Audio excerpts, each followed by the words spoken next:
Hey guys, it's Nick from F150LEDs.com. Today we've got our 2023 Ford Super Duty in the shop. I'm showing you how to add over 12,000 raw lumens of light power with our Paladin CREE LED lower intake bar.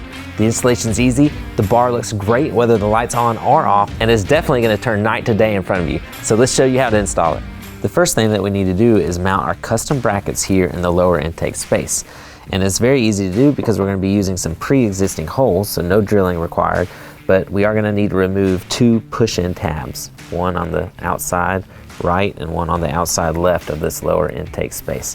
So to remove those, we're going to be using our F150 LEDs Easy Installation Toolkit, pry tool. If you don't have this pry tool, a flathead screwdriver or a set of pliers can typically get the job done as well.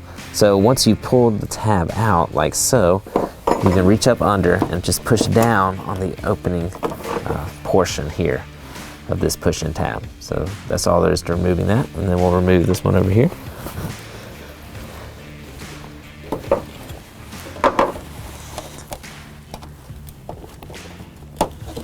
Like so. With those two tabs removed, we'll be able to set them aside, and we're ready now to mount our bracket right where those tabs were. To mount the hardware, we're going to be using the open channel here on the top. So we've got the two, this is for light mounting, but the open channel is for the top mounting because it gives you some flexibility in sliding your bracket. So we're going to take our bolt, run it up through, and then we'll run it through the hole where we just removed that push-in tab, and then we'll use our washers and our nut here to tighten the bracket directly to the truck itself.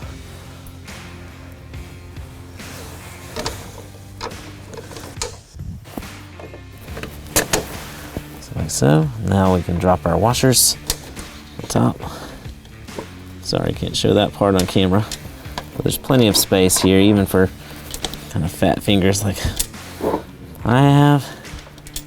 Let's reach behind this lower intake, and then we're just going to hand tighten this bolt for now until we position our light to both brackets, and then we'll tighten fully, because if you leave it a little loose, it will allow us to have some, like I mentioned earlier, some flexibility in sliding the bracket to make sure we get that bar perfectly centered before we fully tighten that bolt. Now we'll repeat for the passenger side. Next, we need to remove these plastic trim pieces around the tow hook. Again, we're going to take our pry tool and just pull out directly away from the truck.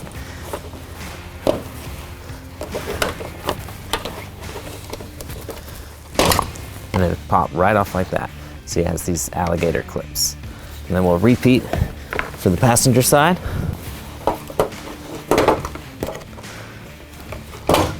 Next, we're going to take our IP68 connector from the harness side. We're going to run it right into the opening here in the latch system. And we're going to run it all the way down into the lower intake area.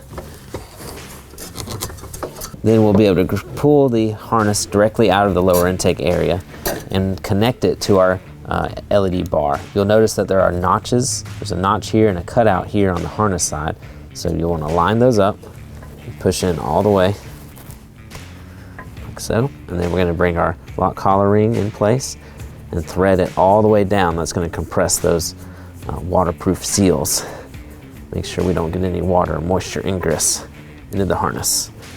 Next, we'll mount the bar to the brackets. To mount our bar to the bracket, we're going to be using our flat washer, a lock washer, and then the included bolt here. And then you're going to want to line it up, this lower hole. And we're just going to hand tighten again. And once you've got both sides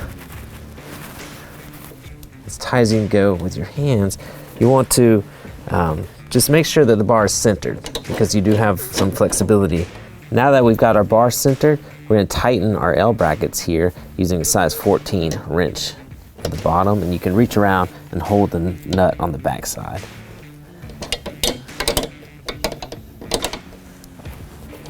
Shouldn't need a lot of tightening based on how tight we left it prior with our hands.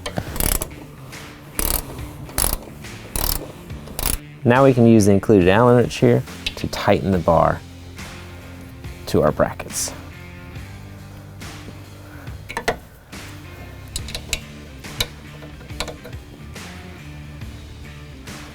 And then we can repeat for the other side. Now we can replace these plastic trim pieces around the tow hook. Just push those compression tabs in place. Repeat for the driver's side.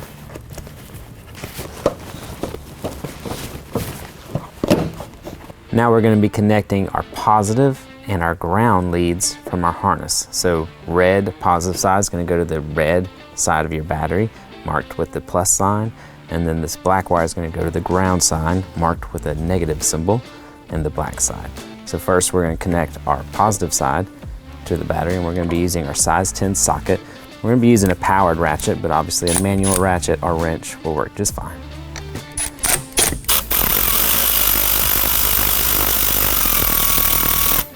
Be careful when you're pulling these nuts off. You don't want them to fall into the engine bay. Speaking from experience, that's not fun trying to find that. So you're gonna put the ring over your positive terminal like so.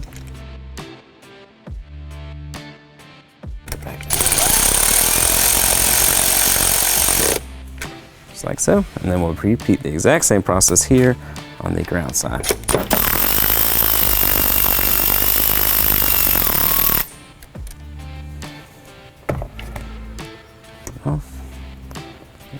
Under this handle here. Connection. Hand tighten. Reverse direction on this powered ratchet. Tighten back down. You do want to make sure that your nuts here are very tight. Now the last thing we need to do is connect our harness to the switch. Like we mentioned earlier, we're going to be using the aux switches on this trimmer Super Duty. So we've got a aux switch connector wire here. So we're just going to unwrap it. And then we will take this white connector and plug it into the end of our harness. You're going to make sure you feel it firmly seat in place like so. And this blue wire is going to be the wire that we connect to the auxiliary switch wire. The first thing we need to do is remove this assembly box here. There's two tabs located here next to the main fuse panel. If you push on those tabs, the box will release. Oops, do one at a time. I'm going to apply upward pressure. We'll try to show a picture if I'm hopefully not blocking it too much from the camera. I have a little bit of room in here. Okay, so now our box is released. And we'll be able to pull that up. And then we'll expose, as you see here, these are our aux panel switches. There's also a wire guide on what you can use, which switch is what color wire. So today we're going to be using violet with orange. We're going to be utilizing our easy T-tap connector module. Okay, so this makes connecting to wires extremely easy and safe. So we're going to take our blue end and insert it here on the back side of the connector, just like so. I'm going to take our pliers and just push down. You hear it clip in place. That's now connected. Now we're going to take this other end of the wire and reach it over this purple and orange wire, and then we're going to push down on it. This wire is thicker, so it's going to require more pressure. Once we do that, we'll be connected into this aux switch. Now we'll be able to put our panel back. Now that we're all connected and everything's working, you can use the included twist tie to bundle up your harness and just tuck it up out of the way to make sure it doesn't interfere with any of the mechanical components of your engine. So that's all there is to installing our 90-watt CREE XTE Paladin bar here in the lower intake space of your 23 and up Ford Super Duty truck. The light looks fantastic. Even when the light's not on, it gives the truck an aggressive look that I think is a great add-on. Plus, it's going to turn night to day in front of you. We highly recommend the upgrade. You can check it out right now at f150leds.com, where you'll find all of our custom-built LED lighting products built specifically for your 23 and up Ford Super Duty truck. We truly appreciate your support. Look forward to seeing you there soon. Thanks, guys.